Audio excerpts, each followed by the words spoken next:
Action India TV news, आपकी आवाज हमारी पहचान। राडेगाव नगरपंचायतच्या विषय समित्या आणि सभापती पदांची बिनविरोध निवड। आज दिनांक 26 फेब्रुवारी 2026 रोजी झालेल्या राडेगाव नगरपंचायतच्या विषय समित्या आणि स्थायी समिती सभापती पदांसाठी निवडणूक प्रक्रिया पार पडली।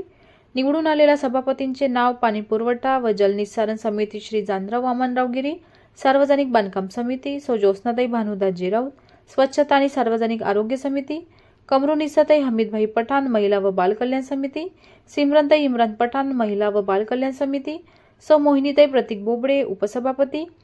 वरील निवड प्रक्रियेकरिता पीठासीन अधिकारी म्हणून माननीय गिरीश पारेकर, पीठासीन अधिकारी तथा मुख्याधिकारी गट अ नगरपंचायत राडेगाव यांनी काम पाहिले।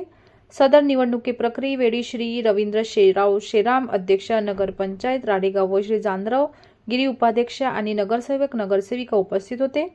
तसेच सर्व निवड झालेले नवीन सभापती, उपसभापती तसेच सर्व समिती सभासद यांचे माननीय गिरीश पारेकर, पीठासीन अधिकारी तथा मुख्याधिकारी गट अ नगरपंचायत राडेगाव यांनी पुष्पगुच्छ देऊन अभिनंदन केले। मुख्य संपादक विनोद मावरेसह राडेगाव तालुका प्रतिनिधी गणेश काळे।